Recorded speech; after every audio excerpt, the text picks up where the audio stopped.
para aprender un poquito más de la vida de Jesús. Ya hemos estado hablando los domingos acerca de un tema muy importante, como ya ustedes lo han estado escuchando.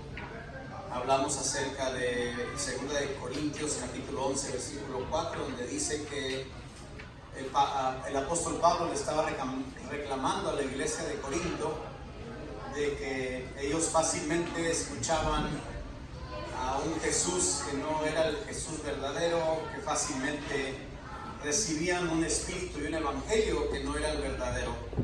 Pero para complementar lo que el próximo domingo vamos a hablar, puesto que estamos hablando acerca de hablar principios, y cuando hablamos acerca de principios, obviamente tenemos que estudiar qué es lo que Jesús dijo. Hay mucha distorsión de la palabra de Dios en nuestros días, en muchas iglesias. Hay cosas que se omiten, que no se hablan, hay temas que no quieren tocar. Pero nosotros estamos aquí para ver qué es lo que la palabra de Dios nos dice, especialmente lo que corresponde para nosotros, es decir, nosotros los gentiles. Los gentiles somos todos aquellos que no venimos de una descendencia judía. Por lo tanto, hay cosas en la palabra de Dios que se hablaron específicamente para los judíos, pero también hay cosas que se hablaron específicamente para los gentiles, es decir, para ti y para mí. Y la mayoría de lo que se habló para los gentiles está escrito en el Nuevo Testamento. Esa es nuestra base como el cristianismo. Obviamente lo vamos a complementar, mejor dicho, con lo que viene en el Antiguo Testamento. Hay muchísimas cosas que todavía deberíamos estar siguiendo, obviamente que están en el Antiguo Testamento, pero nuestra prioridad, puesto que no somos judíos, es seguir todas las enseñanzas que fueron pasadas para aquellos que no son judíos, es decir, los gentiles. Y vamos a hablar acerca de Jesús. Y hoy quería empezar una serie que voy a iniciar hoy, los miércoles. Esta no es una serie que voy a compartir los domingos, esta es una serie exclusivamente los miércoles. Y quiero hablar acerca de las bienaventuranzas. Y la primera bienaventuranza que nos encontramos en el libro de Mateo, en el Evangelio de Mateo, capítulo 5, de versículos 1 al 3, más adelante lo vamos a leer, donde habla acerca Jesús de las bienaventuranzas. Ahora, ¿qué es bienaventuranza? Para aquellos que no saben o no conocen de mucho el español antiguo, bienaventuranzas o ser bienaventurados quiere decir felices son, o quiere decir Dios bendice. Esos son los sinónimos de bienaventurado. Cuando oiga usted la palabra de Dios que dice que Jesús dijo bienaventurado es aquella persona que hace esto y esto y lo otro, Jesús está refiriéndose a una persona que es feliz o es bendecido por Dios si practica tal cosa. Entonces eso es lo que quiere decir bienaventurado. Y eso lo encontramos en Mateo capítulo 5 versículos del 1 al 3, mejor dicho del 1 en adelante, porque hay muchas bienaventuranzas, pero hoy solamente vamos a hablar de una. Y en una me voy a quedar, yo creo que a medias, porque hay muchas cosas que hablar acerca de las bienaventuranzas. Mateo 5 versículos del 1 al 3, la leo de la Nueva Traducción Viviente. Dice: cierto día, al ver que las multitudes se reunían, Jesús subió a la ladera de la montaña y se sentó. Sus discípulos se juntaron a su alrededor y él comenzó a enseñarles. Y él dijo: Dios bendice a los que son pobres en espíritu y se dan cuenta de la necesidad que tienen de él, porque el reino del cielo les pertenece. Entonces aquí Jesús está nombrando algo muy, pero muy importante, que esto es lo que le llamamos, si lee todo el capítulo, es lo que le llama la palabra de Dios, o le llaman los teólogos el sermón del monte. Él se subió a un monte y él empezó a predicar del monte y empezó a hablarle a la gente. Estas lo que le llamamos las bienaventuranzas. Y donde nos queremos concentrar es donde dice el versículo número 3, Dios bendice a los que son pobres en espíritu y se dan cuenta de la necesidad que tienen de Él. Porque, y esto es bien importante, el reino de los cielos, o el reino del cielo, les pertenece. Esto es algo que a veces no lo tomamos en cuenta en su debido contexto, pero más adelante vamos a hablar un poco acerca de ello. El reino de los cielos le pertenece a aquellos que son pobres en espíritu. Ahora, en la palabra griega, pobre, no sé si se puede pronunciar la P ahí, pero es tojos, si le quita la P. Se refiere la palabra de Dios cuando habla de pobre a un mendigo, a un pordiosero y un desamparado. Denota una pobreza absoluta y pública. Obviamente, cuando nosotros vemos a alguien que está en pobreza, es obvio porque se puede ver, es algo que no se puede esconder. En la manera natural de hablando de los pobres que están en este mundo, nosotros podemos ver la escasez que tiene la persona. Y normalmente la escasez tiene que ver con recursos, tiene que ver con dinero. Estamos hablando de la pobreza natural, no de la pobreza espiritual. Entonces todo el mundo sabe que la persona que es pobre está escaso de recursos, no tiene lo suficiente, aún muchas veces ni para comer, no tiene lo suficiente aún para a veces hacer pagos, etcétera, etcétera. Entonces la pobreza tiene que ver con escasez, tiene que ver con desamparo, tiene que ver con despojo. Aquel que está despojado de aquello que le hace falta, las primicias, lo básico, mejor dicho, en su vida, la materia prima, como le dicen. Entonces, una persona que es pobre es alguien que le faltan recursos. Normalmente lo conocemos nosotros en lo material como recursos económicos. Pero no estamos hablando de lo material ni estamos hablando de lo físico. Estamos hablando de lo que Jesús hablaba acerca de la pobreza espiritual. Aquellos que son pobres en espíritu. Ahora, ser pobre en espíritu se refiere a la profunda humildad, de reconocer la absoluta bancarrota espiritual de sí mismo cuando estamos apartados de Dios. Es decir, que cuando nosotros reconocemos que no seríamos absolutamente nada sin Dios. Ahora, no todo mundo reconoce esto. Desafortunadamente, solo aquellos que han alcanzado a declarar con su boca que Jesucristo es Señor de sus vidas, solamente aquellos que han declarado y confesado que Jesucristo es el Señor de su corazón, y como dice la palabra, aquellos que se han arrepentido de sus pecados y han recibido a Jesucristo en su corazón, ellos nosotros apenas empezamos a poder tener identidad en Dios. Porque cuando venimos y confesamos a Jesucristo como nuestro Salvador, como dice la palabra de Dios dice que aquel que confiesa a Jesucristo con su boca recibirá perdón de pecados y recibirá salvación. Jesucristo dijo: yo soy el camino, yo soy la vida, y ninguno de los personas, humanos o quien sea, nadie viene al Padre, Jesucristo dijo, si no es por mí. Que nos da a entender que Él es la única manera de ir al Padre. Para que nosotros, que cuando Dios nos llame a su presencia, o mejor dicho, Dios nos recoja de este mundo, nosotros tengamos el derecho legal, porque nosotros lo confesamos y lo recibimos en nuestro corazón, mantuvimos esa palabra en nuestra vida, la practicamos en nuestra vida, y así es como nosotros en aquel día, cuando seamos llamados a su presencia, podamos confiadamente estar ante Él y ser aceptados, como dice su palabra, como hijos.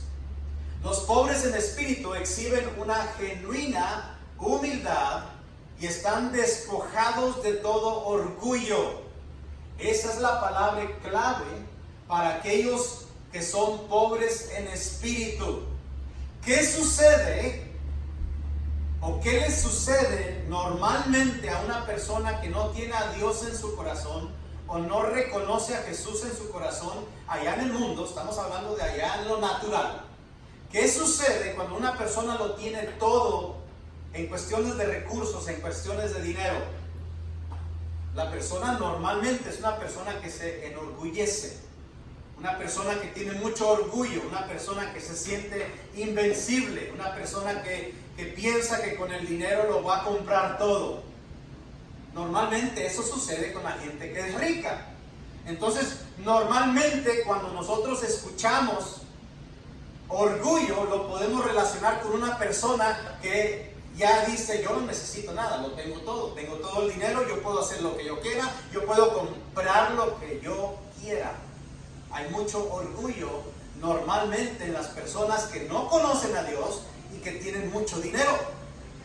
Entonces, eso es lo contrario de lo que Jesucristo nos está enseñando. Él nos dice que son bendecidos, son felices, son bienaventurados aquellos que son pobres en espíritu, es decir, aquellos que no tienen orgullo en su espíritu y han reconocido que no son absolutamente nada, tengan lo que tengan, si no tienen a Dios en su vida.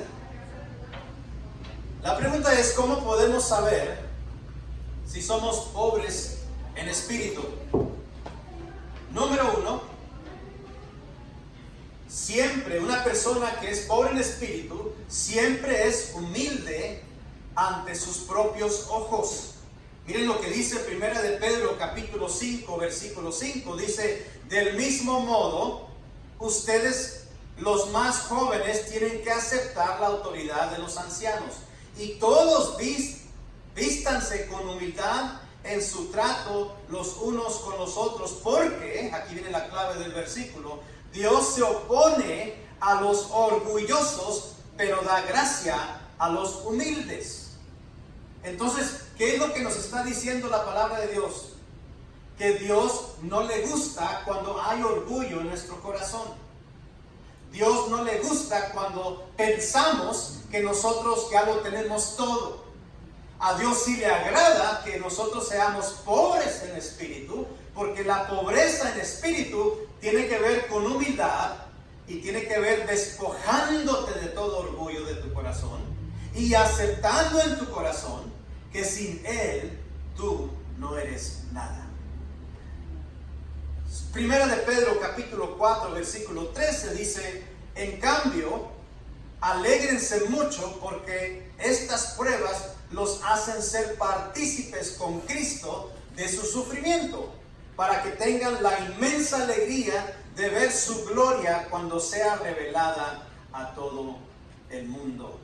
Así que alegrémonos cuando pasemos por pruebas, que no se nos suba el orgullo de pensar, porque ese es un orgullo falso que hemos estado explicando, que el evangelio de la prosperidad también enseña falsamente a los cristianos que nosotros no debemos de sufrir, que nosotros no debemos de pasar nada negativo y nada malo, que a los que están en ese evangelio no les pasa enfermedades, no les pasa nada malo. Si acaso te pasa algo malo o si llega algo de enfermedad a tu vida, dicen que andamos mal, que el diablo, andamos con el diablo entonces, porque nos pasó algo mal o nos llegó una enfermedad.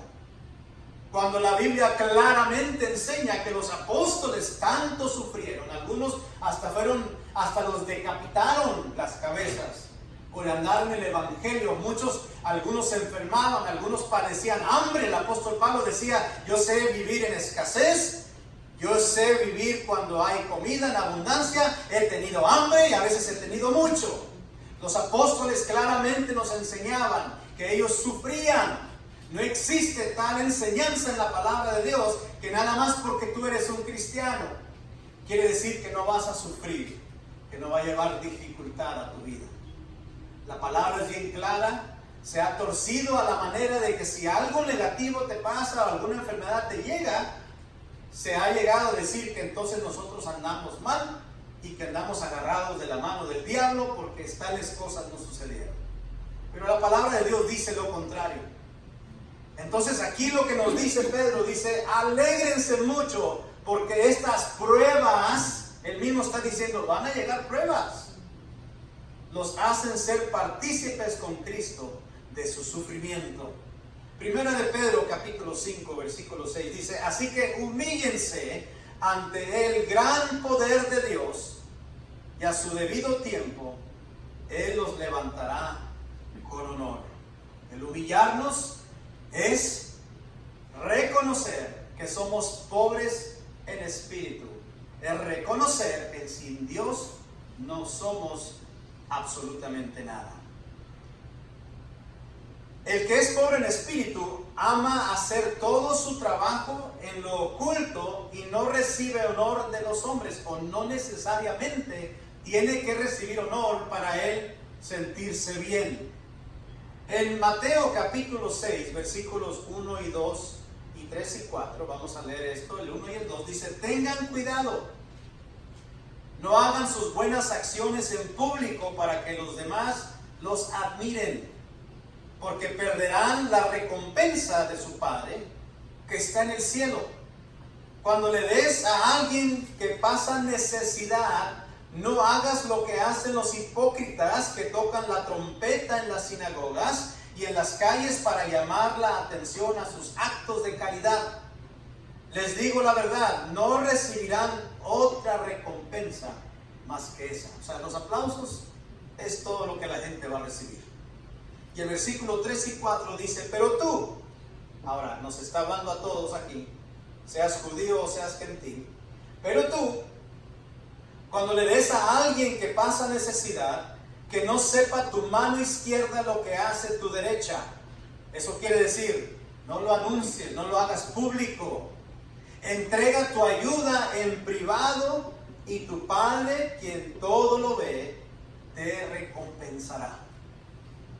Entonces, aquel que es pobre en espíritu, aquel que reconoce quién es su Padre, aquel quien reconoce que no es nada sin Dios, es una persona que no anda buscando recompensas públicas.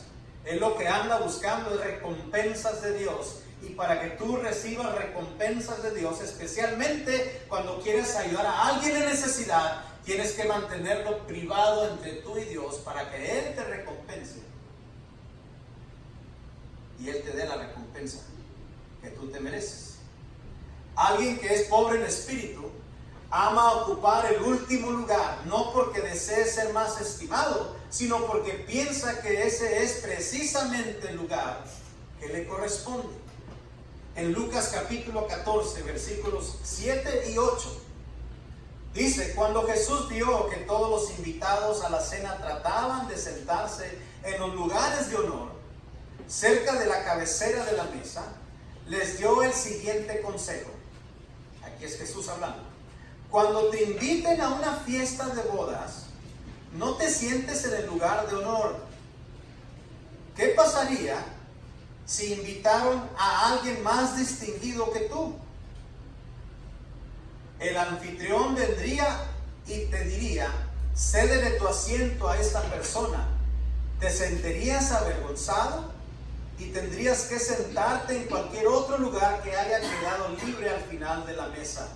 Más bien, esta es recomendación de Jesús, ocupa el lugar más humilde al final de la mesa. Entonces, cuando el anfitrión te vea, vendrá a ti y te dirá, amigo, tenemos un lugar mejor para ti. Entonces serás honrado delante de todos los demás invitados. Jesús nos está diciendo, no busques los lugares de honor, espera que te los den, porque podrías ser avergonzado si buscas algo que no es tuyo. Sé pobre en espíritu, reconoce que sin mí tú no eres nada. Reconoce que pobre en espíritu quiere decir ser completamente humilde. Lucas 14, versículo 11 dice, pues aquellos que se exaltan a sí mismos serán humillados, y los que se humillan a sí mismos serán exaltados. Este es nuestro Señor Jesucristo otra vez hablando y diciéndonos, hey, no te des tú mismo el honor que a veces no te mereces, espera a que te lo den. Filipenses capítulo 2 versículo 3 dice, no sean egoístas, no traten de impresionar a nadie, sean humildes, es decir, considerando a los demás como mejores que ustedes. La palabra de Dios nos dice que tratemos a los demás como si fueran mejores que nosotros, aunque no lo sean. Es la actitud que Dios está diciéndonos que debemos de tener hacia la gente que está alrededor de nosotros. Trata a la gente que está alrededor de ti, dice su palabra aquí en este versículo, como si fuesen mejor que tú. ¿Qué quiere decir eso? Que agarras una actitud de humildad, de humillarte. ¿Ante quién? Ante la persona, no, humillarte ante Dios, porque Él nos lo está pidiendo. Una persona que es pobre en espíritu es reservado o reservada en su conducta, no es agresivo o agresiva, ni exigente. Filipenses capítulo 2 versículos 14 y 15 dice, hagan todo sin quejarse y sin discutir, para que nadie pueda criticarlos. Lleven una vida limpia e inocente como corresponde a hijos de Dios, y brillen como luces radiantes en un mundo lleno de gente perversa y corrupta. Pero miren lo que dice al principio, hagan todo sin quejarse y sin discutir. ¿Qué tan difícil son esas dos cosas para el hombre y la mujer en estos días? ¿Es difícil? Sí, pero no es imposible. Cuando nos despertamos reconociendo que debemos de ser humildes, debemos de ser pobres en espíritu, para que nosotros dejemos que el Espíritu Santo mismo trabaje en nuestro espíritu. Ahora, quiero aclarar una cosa. En la bienaventuranza que leímos al principio en Mateo capítulo 5 versículo 3, dice pobres en espíritu con E minúscula, no está con la E mayúscula, no está hablando pobres en el Espíritu Santo, está hablando de nuestro espíritu, está hablando de tu entusiasmo, está hablando de lo que te maneja, de lo que te empuja a diario. O sea, no está hablando del Espíritu Santo, está hablando de nuestro espíritu, el espíritu que nos dio Dios desde que nacimos, que nos da vida, el espíritu que ya está dentro de nosotros. Así que de ese espíritu estamos hablando. Ahora, una persona que es pobre en espíritu también ama renunciar a sus ventajas para el beneficio de los demás. En Filipenses capítulo 2 versículo 4 dice, no se ocupen solo de sus propios intereses, sino también procuren interesarse en los demás. Tan sencillo el versículo, pero tan difícil de practicar. Porque la mayor parte de nuestra vida nos la pasamos preocupándonos por nosotros mismos. Quizá a lo mejor con nuestra familia inmediata. Quizá para los que estamos casados, para nuestra pareja, para los que tienen hijos, para nuestra pareja y nuestros hijos, para los que tienen nietos, para nuestra pareja, nuestros hijos y los nietos, nuestros seres queridos, nuestros padres, quizá nuestros tíos, nuestros primos. Pero a lo mejor no pasamos de ahí, del círculo familiar. Pero dice el apóstol Pablo, y le escribe a la iglesia de Filipos, le dice, no se ocupen solo de sus propios intereses, sino también procuren interesarse en los demás. Jesucristo mismo nos decía, ama a tu prójimo como a ti mismo. ¿Se acuerdan del gran mandamiento que le preguntaron para probarlo, como siempre? Señor, pero ¿cuáles son los mandamientos? ¿Qué es lo que tenemos que hacer? Ama al Señor tu Dios con todo tu corazón, con toda tu mente, con todas tus fuerzas. Y el segundo es parecido a eso, les dijo, amarás a tu prójimo como a ti mismo. Eso es interesarse y preocuparse por los demás.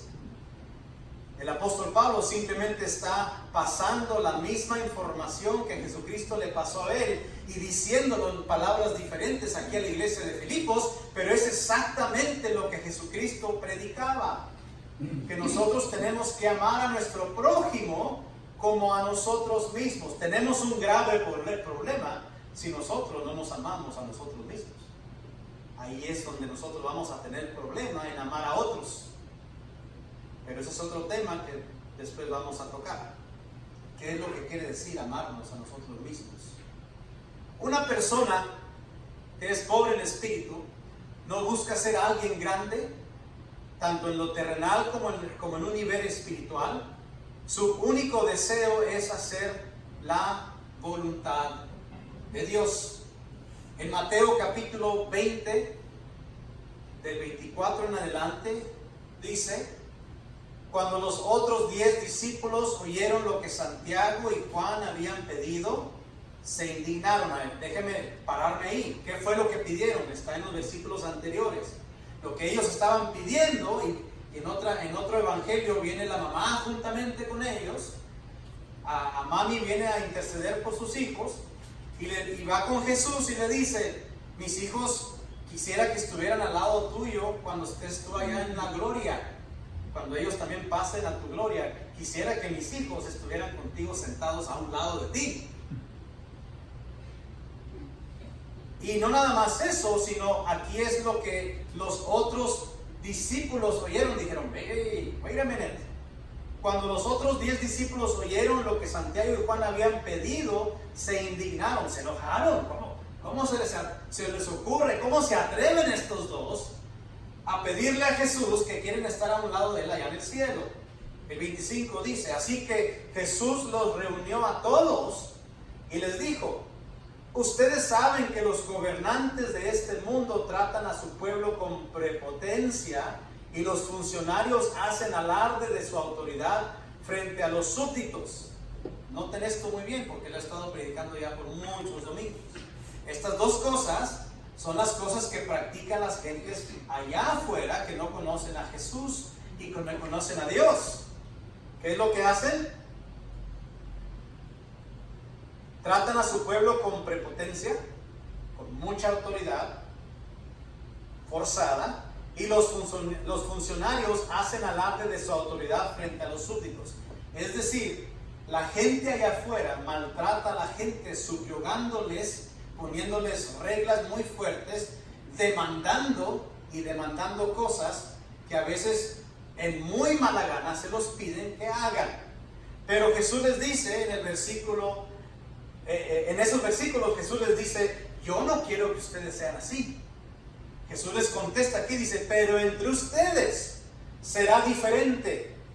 El que quiera ser líder entre ustedes deberá ser sirviente, o como dicen otras versiones, siervo. Y el que quiera ser el primero entre ustedes deberá convertirse en esclavo. Y dice: pues ni aún el Hijo del Hombre, es decir, él mismo Jesús, vino para que le sirvan, sino para servir a otros y para dar su vida en rescate por muchos. Entonces Jesucristo no es la única, no son los únicos versículos donde Él nos puso el ejemplo de que teníamos que servir. Hay otros versículos donde Él les lava los pies a los discípulos y hasta se lo querían negar y les dijo: no, pero ¿cómo nos vas a lavar los pies? Dijo: si tú quieres ir al cielo conmigo, déjate. Bueno, pues entonces así por la buena sí. Y se dejaron. Pero Él les estaba tratando de enseñar algo. Él les estaba tratando de decir: yo no vine aquí para ser servido, yo vine a servir a la gente. Entonces ese es el gran ejemplo que Jesucristo nos ha puesto a todos, incluyéndome a mí, incluyendo a todos los pastores, a todos los evangelistas, a todos los maestros, a todos los apóstoles y profetas. Jesucristo vino a ponernos el ejemplo de ser siervos de Él, de servir, de tener esa actitud de siervos. Alguien que es pobre en espíritu no busca ganar influencia con las personas, Sin embargo, su anhelo es que las personas puedan estar bajo la influencia de Dios. ¿Sí vieron eso? La persona que es pobre en espíritu no busca ser influyente entre las personas. Más bien él quisiera que las personas fueran influidos por Dios. Ese es el anhelo de alguien que es pobre en espíritu. No resaltar entre la gente, sino que la gente, el anhelo de alguien que es pobre en espíritu es que la gente reciba a Jesucristo en su corazón, que la gente conozca de Dios. Y no necesariamente esta persona quiere resaltar y decir, mira lo que yo hice. No, lo contrario. La persona que es pobre en espíritu, acuérdense, es humilde y no hay orgullo en su corazón. Primera de Corintios capítulo 2, versículos 1 y 2 dice: amados hermanos, la primera vez que los visité, no me valí de palabras elevadas ni de una sabiduría impresionante para contarles acerca del plan secreto de Dios, pues decidí que mientras estuviera con ustedes, olvidaría todo excepto a Jesucristo, el que fue crucificado. Y seguimos leyendo. Me acerqué a ustedes en debilidad, con timidez y temblor, y mi mensaje y mi predicación fueron muy sencillos. En lugar de usar discursos ingeniosos y persuasivos, confié solamente en el poder del Espíritu Santo. Entonces, ¿qué fue lo que hizo el apóstol Pablo? Y aquí recalcándose a la iglesia de Corinto, él dijo: yo morí a mí, fui en completa humildad, fui en completo despojo de todo orgullo, y el único poder que quedaba era el del Espíritu Santo, que fue el que lo guió a hacer todo lo que hizo en la iglesia de Corinto. Y el último versículo, el 5, dice: lo hice así para que ustedes no confiaran en la sabiduría humana. Es decir, él lo hizo todo eso para que no lo vieran a él y dijeran: oh, qué gran hombre de Dios, mira todo lo que hace. Porque en la Biblia sí viene dicho donde él hacía milagros y prodigios y señales. Él hacía todo eso a través del poder del Santo Espíritu de Dios. Pero aquí fue él muy cuidadoso en decir: yo no soy nadie, yo me despojo de todo eso, y que quede nada más Jesucristo, y que quede nada más el poder del Espíritu Santo. Lo hice así para que ustedes no confiaran en la sabiduría humana, sino en el poder de Dios.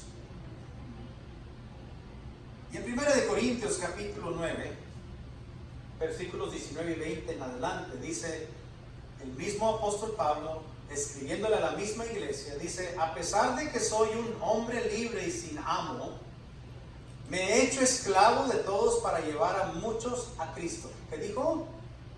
Me he hecho esclavo de todos, con tal de llevar gente a Jesucristo. Cuando estaba con los judíos, vivía como un judío para llevar a los judíos a Cristo. Cuando estaba con los que siguen la ley judía, yo también vivía bajo esa ley. A pesar de que no estoy sujeto a la ley, me sujetaba a ella para poder llevar a Cristo a los que están bajo la ley. Y dice: cuando estoy con los gentiles, quienes no siguen la ley judía, yo y futuros, todo el pecado estaba sobre él, y con su sangre preciosa, dice su palabra, todo pecado fue redimido, todo pecado fue borrado. Todo lo que tienes que hacer si no conoces a Jesús es aceptar ese sacrificio en tu corazón y confesar con tu boca que Él es Señor de tu vida y que lo quieres hacer Señor de tu vida. Y te garantizo, de acuerdo a la palabra de Dios, te garantizo que tu vida va a cambiar. ¿El hombre te va a cambiar? No. ¿La religión te va a cambiar? No. Jesucristo te va a cambiar. Primera de Timoteo, capítulo 4, versículo 16. Ten mucho cuidado de cómo vives y de lo que enseñas. Mantente firme en lo que es correcto por el bien de tu propia salvación y la de quienes te oyen. Hay que tener cuidado en lo que hablamos. Hay que tener cuidado cómo lo decimos. Hay que cuidar nuestra boca. Hay que cuidar nuestros ojos. Hay que cuidar nuestros oídos. Es a través de los sentidos que el enemigo se puede infiltrar a nuestro corazón.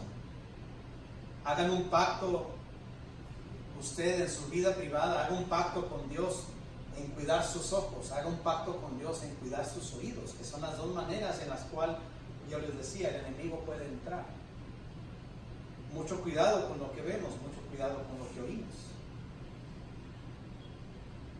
Y último, por hoy, aunque son 20, aquella persona que es pobre en espíritu se niega a sí mismo para que su vida no sea de ninguna forma una ofensa para los otros. Mateo capítulo 16, versículo 24 dice: luego Jesús dijo a sus discípulos: si alguno de ustedes quiere ser mi seguidor, tiene que abandonar su manera egoísta de vivir, tomar su cruz y seguirme. El próximo miércoles menciono algunos otros versículos que tienen que ver con el número 10 para completar este tema.